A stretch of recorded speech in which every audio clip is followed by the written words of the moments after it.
કમોસમી વરસાદ બાદ ખેડૂતોને જે નુકસાન થયું છે અને તેને જ લઈને જે ખેડૂત સહાય પેકેજ જાહેર કરવામાં આવ્યું છે, જો કે હવે આ મામલે વિપક્ષ છે તે સરકાર ઉપર સતત પ્રહાર કરી રહી છે। તેવામાં આમ આદમી પાર્ટી છે તે કિસાન મહાપંચાયત યોજીને જે ખેડૂતોને જે વળતર ચૂકવવામાં આવ્યું છે તે મામલે વિરોધ પણ કરી રહી છે। તેવામાં તાપીના સોનગઢમાં ડેડિયાપાડાના ધારાસભ્ય ચૈતર વસાવાએ ખેડૂત મહાપંચાયત યોજી અને આ મામલે કેવા દ્રશ્ય સામે આવ્યા હતા તેની વિગતે વાત કરીએ આ વિડીયોમાં। વૈષ્ણવજન તો તેને કહીએ જે પીડ પરાઈ જાનાને રે। નમસ્કાર, નવજીવન ન્યૂઝમાં આપનું સ્વાગત છે। હું છું જયંત દાફડા।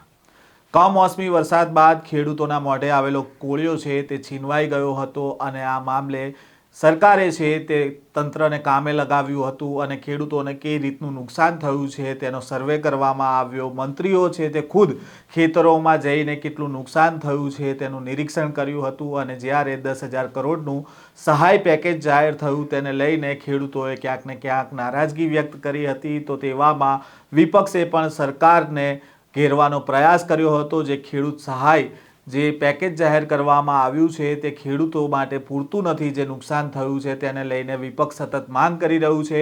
તેવામાં આ જે ખેડૂતોને સહાય મળવી જોઈએ તેને લઈને આમ આદમી પાર્ટી છે તે અલગ અલગ જગ્યાઓ ઉપર કિસાન મહાપંચાયત યોજી રહી છે અને ખેડૂતોને પોતાના તરફ આકર્ષી રહી છે। તેવામાં તાપીના સોનગઢમાં ધારાસભ્ય ચૈતર વસાવાએ ખેડૂત મહાપંચાયત યોજી અને આ દરમિયાન કેવા દ્રશ્ય સામે આવ્યા હતા તેની ઉપર એક નજર કરીએ।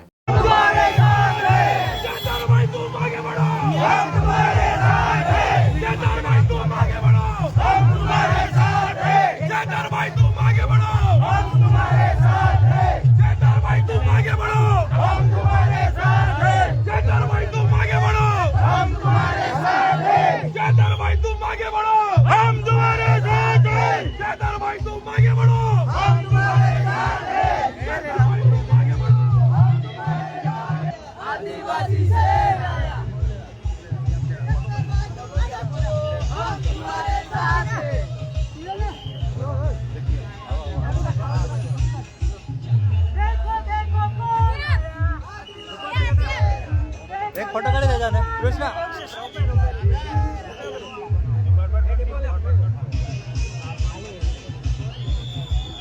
जय आदिवासी, जय आदिवासी, जय जोहार, जय जोहार। आदिवासी एकता जिंदाबाद, आदिवासी एकता जिंदाबाद, आदिवासी एकता जिंदाबाद। हमारे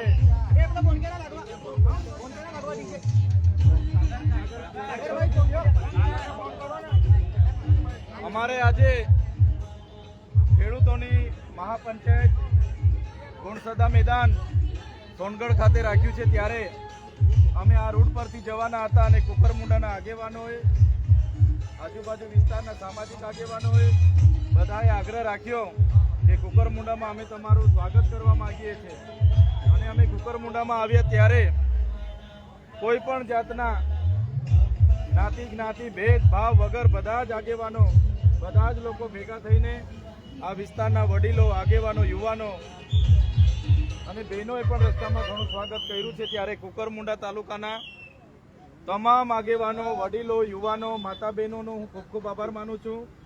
સામાજિક સંગઠનોના પદાધિકારીઓ પણ અહીંયા બધા ઉપસ્થિત છે ત્યારે સામાજિક સંગઠનોના પદાધિકારીઓનો પણ આભાર માનું છું, સરપંચશ્રીઓનો પણ આભાર માનું છું અને તમામ લોકોનો હું ખૂબ ખૂબ આભાર માનું છું।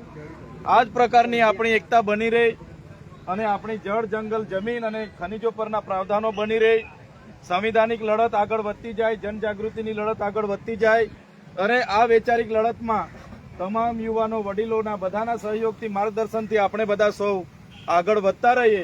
આ જ વિનંતી સાથે આજે આપ સૌએ મારું સ્વાગત અને સન્માન કર્યું એ બદલ તમામ લોકોનો હું ખૂબ ખૂબ આભાર માનું છું। જય આદિવાસી,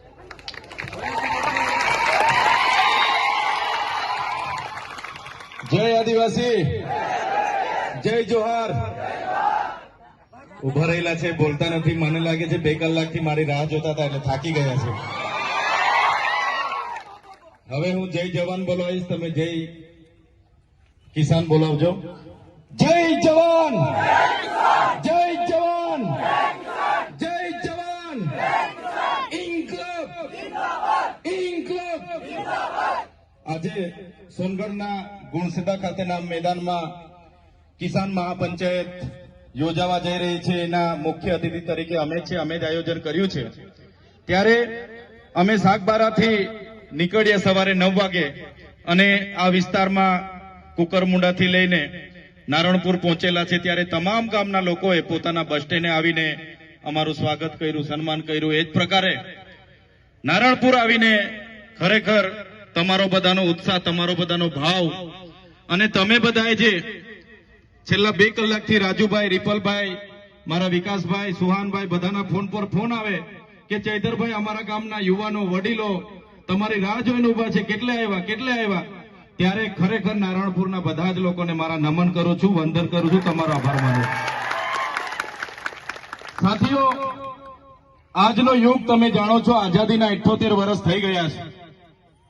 આ વિસ્તારમાં 2010, 11 અને 12 દરમિયાન મેં પણ 2.5 વર્ષ આ વિસ્તારમાં કામ કર્યું છે. જીવિકા પ્રોજેક્ટ ચાલતો હતો. અહીંયા બાજુમાં અમારી ગોડાઉન ઓફિસ હતી અને આ વિસ્તારમાં સુપરવાઇઝર તરીકે મેં પણ જવાબદારી હતી. આખા જ વિસ્તારના ખેડૂતો સાથે હું જે તે સમયે કામ કરતો હતો. અમારી આખી ટીમ હતી.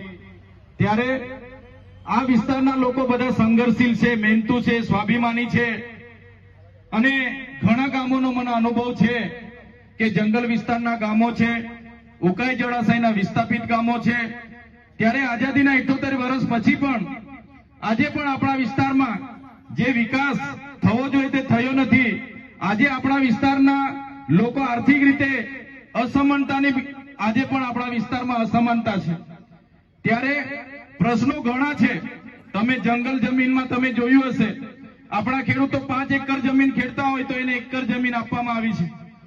કોઈ 3 એકર ખેડતો હોય તો એને 20 ગુંઠા આપવામાં આવી છે. અને વર્ષોથી દાવાઓ કર્યા છે પણ ઘણા લોકોના હજુ દાવા પેન્ડિંગ છે. ઉકાઈ જળાશય 1972 બન્યું ત્યારે આપણને બધાને વચનો મળ્યા હતા કે તમને પણ સિંચાઈનું પાણી મળે. થોડા ઘણા ગામોમાં ઉદ્વહન સિંચાઈ યોજના બની છે. એને બાદ કરતા આજે પણ ઘણા ગામોમાં સરકારે વચન પાડ્યું નથી અને આપણને સિંચાઈનું પાણી મળ્યું નથી.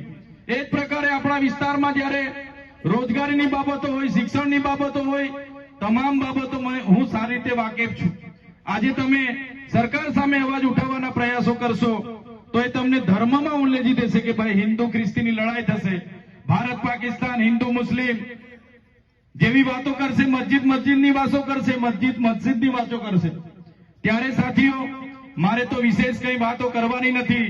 ખેડૂત મહાપંચાયતમાં અમે જઈ રહેલા છે પણ અમારા વિસ્તારમાં છોટાઉદેપુર હોય, દાહોદ હોય, પંચમહાલ હોય, નર્મદા હોય, ભરૂચ હોય કે વલસાડ, નવસારીમાં પણ હું 2 દિવસ પહેલા ત્યાં હતો તો ખૂબ સારા યુવાનો મારા આ સંઘર્ષના સાથી બની રહ્યા છે, મારી સાથે જોડાઈ રહેલા છે અને એ લોકો આવનારા ભવિષ્યમાં રાજનીતિમાં, જાહેર જીવનમાં આવીને આગળ વધવા જઈ રહ્યા છે.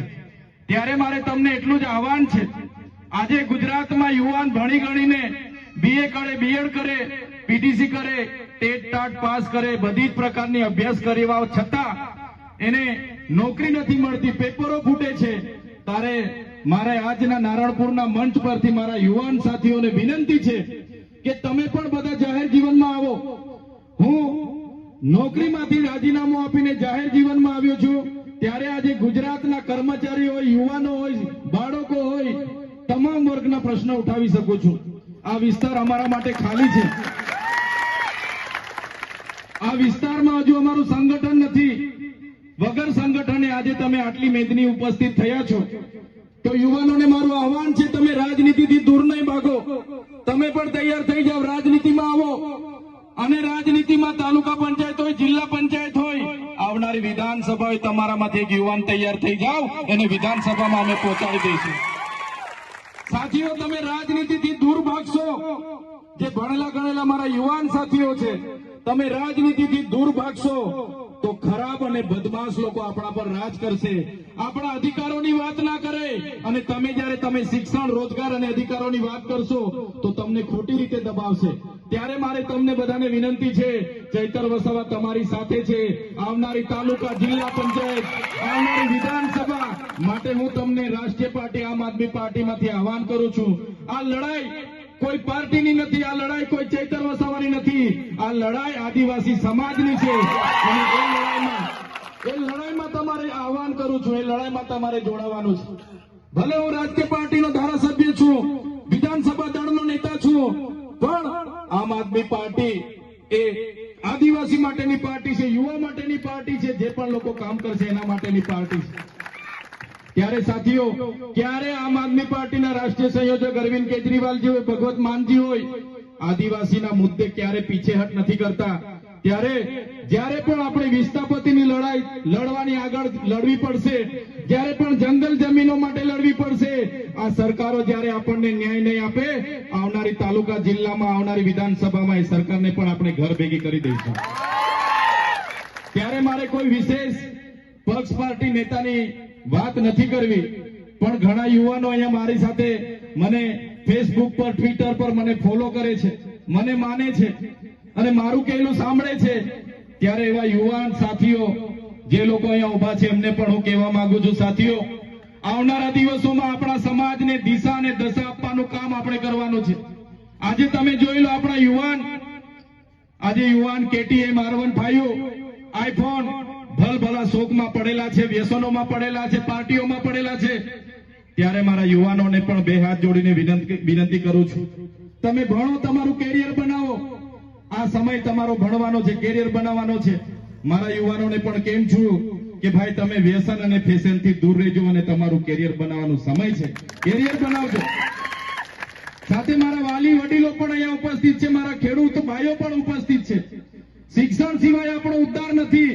મોટા મોટા હાઈવે બની જવાથી, ઊંચી ઊંચી પ્રતિમાઓ બની જવાથી, ડેમ બની જવાથી, સરકારી આવાસો, ભવનો બની જવાથી આદિવાસી સમાજનો વિકાસ નથી.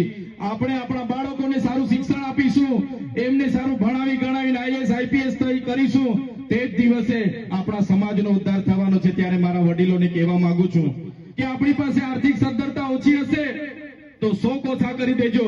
આપણા બે જોડી કપડામાં ચાલતો હશે તો ચલાવી લેજો, બે રોટલી ઓછી ખાવા મળે તો ખાઈ લેજો, પણ આપણા બાળકોને ભણાવજો, ભણાવજો ને ભણાવજો. તે જ દિવસે આપણો સમાજનો ઉદ્ધાર થવાનો છે.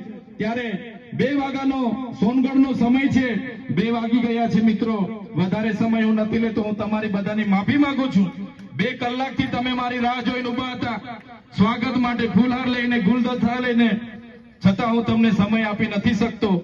એટલે મને માફી ચાહું છું. આવનારા દિવસોમાં કોઈ પણ સુખ દુઃખના પ્રસંગો હશે, સામાજિક પ્રસંગો હશે, ધાર્મિક પ્રસંગો હશે, ચોક્કસ તમારી વચ્ચે ફરી આવીને અમે ઉપસ્થિત થશું. તમારો ભાવ